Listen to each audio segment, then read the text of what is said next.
মারা বুঝতেছে মনে হয় না, আল্লাহ বুঝার তৌফিক দান করো। তাহলে বুঝা গেল রূহের খোরাক হলো জিকির, রূহের খোরাক হলো আমল, রূহের খোরাক হলো নামাজ, রূহের খোরাক হলো রোজা। এক কথায় রূহের খোরাক ইবাদত। আমার আগে আল্লাহু আকবার হুজুর ওয়াজ করছিলেন মাগরিবের পর, ওই যে বলছিলেন দুইটা কাজের কথা, ফালিয়ামালু আমালান সালিহা, ফালিয়ামালু আমালান সালিহা। আল্লাহ পাক দেখবেন কে আমলে সালেহ করছে, কথা বলেন ঠিক না? আমলে সালেহ এটা হলো রূহের খোরাক। বলেন ভাই বলেন, আমলে সালেহ এটা রূহের খোরাক। এটা যত বেশি দিব রূহ সতেজ, এটা যত বেশি থাকবে রূহ তাজা, এটা যত বেশি থাকবে রূহ শক্তিশালী, আর এটা যত কমবে রূহ মরে যাবে, রূহ মরে যাবে। যেমন নাকি শরীরের খোরাক না খাইলে পরে শরীর থেকে না কেনা হতে হতে শুকাইতে কাঠের মতো হয়ে যায়। একদিন খানা নাই চোখ ফুটে গেছে, 2 দিন খানা নাই চেহারার মধ্যে গোস্ত আস্তে আস্তে কেমন যেন কমে আসতেছে, 3 দিন 5 দিন 7 দিন 10 দিন 20 দিন খানা নাই, রোগাক্রান্ত হয়ে শুয়ে আসে, দেখবেন যে কঙ্কালের মতো হয়ে যায়। কথা বলেন ঠিক না? বুঝাতে পারতেছি তো? আসলে আমি বুঝাতে না পারলে আমি ব্যর্থ, আপনারা ঠিক আছেন, আমি ব্যর্থ, বুঝাতে পারতেছি। আল্লাহ বুঝার তৌফিক দান করেন। তাহলে শরীরের খানা খোরাক না দিলে, শরীরের খোরাক হলো খাদ্য, এটা না দিলে শরীর শুকিয়ে যায়, শরীর ধ্বংস হয়ে যায়। এক সময় না খাইতে মানুষটা মারা যায়। অনুরূপভাবে আত্মার একটা খোরাক আছে, আর আত্মার খোরাকের নাম হলো ইবাদত, আমলে সালেহ, জিকির, আজকার, কোরআনে পাকের তেলাওয়াত, দোয়া, দুরূদ, ইস্তিগফার। কথা বলেন ঠিক না? ওই রিজিক, ওই রূহের খোরাক যদি আমি ঠিকমতো না দিই, রূহের খোরাক যদি আমি ঠিকমতো না খাই, আমি যদি আমলের সাথে সম্পর্ক না রাখি, ওই রূহ মরতে একদিন দেখবে এমন মরবে, ওই আত্মাওয়ালা রূহওয়ালার কাছে কোনো খানা খোরাক আর কোনো কিছু ভালো লাগবে না। ভালো জিনিস দিলে অসৎ মনে হবে, কারণ তার আত্মার মধ্যে রোগ, আত্মার মধ্যে এরকম ভাবে আত্মা অসুস্থ, আত্মার মধ্যে গুনার জ্বর বইতেছে। কথা বলে দেখি না? শরীরের জ্বর, শরীরের রোগ জ্বর হইলে পরে যেমনি ভাবে খানা মজা লাগে না, আত্মার রোগ অনুরূপ ভাবে যখন মানুষের আত্মার মধ্যে প্রবেশ করে, তখন তার কাছে জিকির, তেলাওয়াত, ইবাদত, আমলে সালেহ ভালো লাগে না। বলতেছি যে আমাদের ভালো লাগে না, ভালো না লাগার পিছনে কারণ হলো আমরা বড় রোগী, আমি বড় রোগী। আমি আমাকে বলছি আপনাদেরকে নয়, আপনি আল্লাহ আমাকে আপনি সুস্থ করে দেন, আমার বাইবেলকে আল্লাহ শারীরিক এবং আধ্যাত্মিক দুই দিক থেকে সুস্থ করে দেন। আমি বলি শরীর যত সুস্থ দেখবে তার কাছে খাবার কত মজা। কথা বলেন ঠিক না? আত্মা যার যত বেশি সুস্থ তার কাছে জিকির কত মজা, তার কাছে খালি ভক্তি ভালো লাগে, তার কাছে খালি ভক্তি ভালো লাগে। দিন নাই রাত নাই, সফর নাই, গাড়ি নাই, ট্রেন নাই, যেখানে আছে সেখানে চলে। সুবহানাল্লাহ, সুবহানাল্লাহ, আল্লাহু আকবার, আলহামদুলিল্লাহ, আলহামদুলিল্লাহ, আল্লাহু আকবার, আল্লাহু আকবার, লা ইলাহা ইল্লাল্লাহ, লা ইলাহা ইল্লাল্লাহ, লা ইলাহা ইল্লাল্লাহ, লা ইলাহা ইল্লাল্লাহ। এমন একজন আত্মা সুস্থওয়ালা, নামাজে ইমানদার, কালেমাওয়ালা আল্লাহর গোলামের রূহ কবজ হচ্ছে রাতের একটা, তাতানাজ্জালু আলাইহিমুল মালায়েকা, আল্লাহর পক্ষ থেকে ফেরেশতা আসতেছে, আল্লাহর নবী হাসতেছে, আল্লাহ পাকের কাছে এখন চলে যাবে। দুনিয়ার মানুষ আল্লাহ ওয়ালার ইন্তেকাল করতে থাকে। গত 2 সপ্তাহ থেকে 3 সপ্তাহ আগে পৃথিবীর জমিন থেকে আল্লাহ ওয়ালার বিদায় হয়েছে। নিশ্চিত আমাদের অজান প্রান্তে আরো আল্লাহওয়ালা বিদায়ী হতে পারে।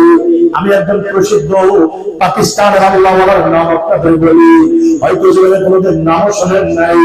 ওলামায়ে কেরামরা হয়তো মোবাইলে দেখছি, আমিও মোবাইলে দেখেছি, ওনার ওয়াজ শুনেছি, ওনার মালফুজাত পড়েছি।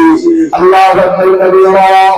এই যারা দুনিয়ার মধ্যে একজন আল্লাহর জিন্দা ওলি ছিলেন, হযরতে শাহ জুলফিকার আলী নকশবন্দি রাহমাতুল্লাহ আলাইহি।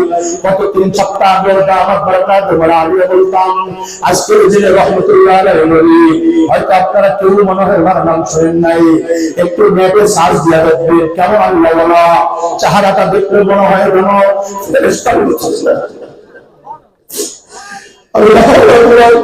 বয়ান শুনলেন, পরিজাকে মনে হয় যেন কেটে কেটে কেটে কেটে বাংশুর হয়ে যায়।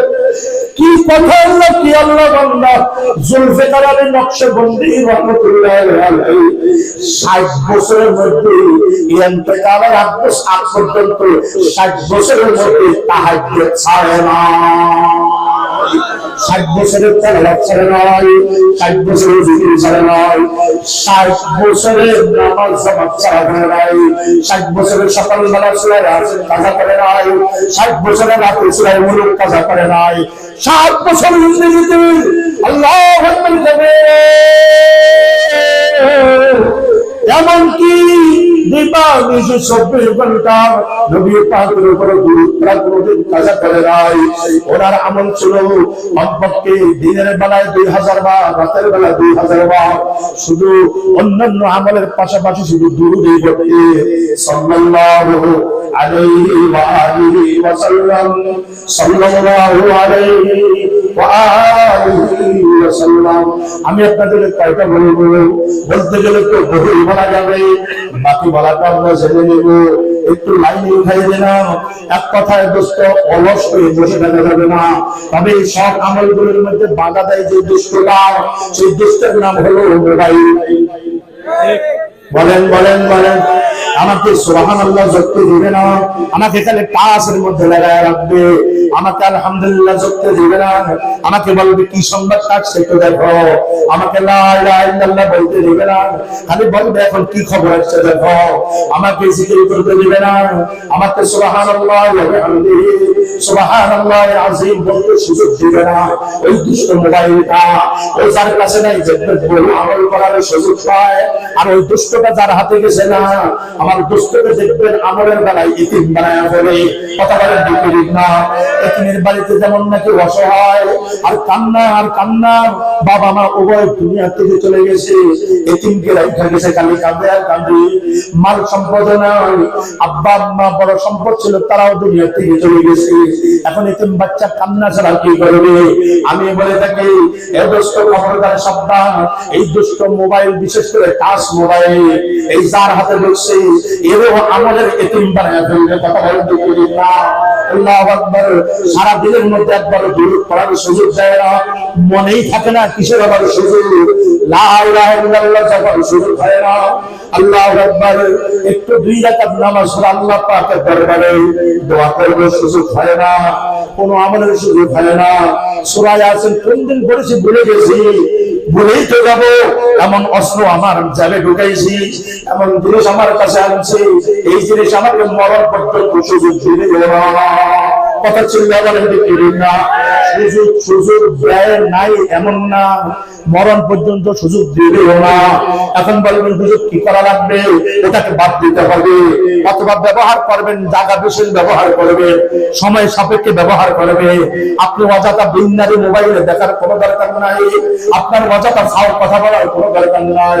প্রয়োজনে ব্যবসা বাণিজ্য আছে, আলেমরা আমাদের বিভিন্ন কাজ থাকতে পারে, অথবা আমাদেরও বিভিন্ন কাজ থাকতে পারে, কাজের সময় অফ করলাম, এরপরে অন। কথা বলেন ঠিক না? না না না, হুকুম পেশার মতো 24 ঘন্টা খালি মোবাইল আর মোবাইল। বিশেষ করে একদম যুবক আর যুবতী আছে, এই কথাটা মনে অবশ্য রাগ করবে, আগের গুলো রাগ না করলেও, আল্লাহ রাগ করলেও তাও বলতে হবে। এ বরিশালের ভাইরা বন্ধুরা লক্ষ্য করে শোনো, একদল যুবক আর একদল যুবতীর দল আছে, আল্লাহ মনে হয় ওদেরকে বানাইছে শুধু মোবাইল দেখার জন্য। না, যেটা একটু আস্তে হয়ে গেছে। আস্তে কেন বলছে জানেন? ওই আমার ছেলের হাতে তো মোবাইল, আমার মেয়ের হাতে তো মোবাইল, আমার বউর হাতে তো মোবাইল, তো কেমনে জি বলুন? আর থাকুক না, আপনাদের সত্য কথা তো জি বলে স্বীকার করে নিতে হবে। কথা বলেন কিন্তু ঠিক না? বাড়িতেও দিই নাই বললে তো আবার অহংকারের দিকে যায়। লা ফখরা ফিয়া লাস্তু মুতাকাব্বিরা, ওই ব্যানার উপর বলছি, সবকের জন্য বলছি।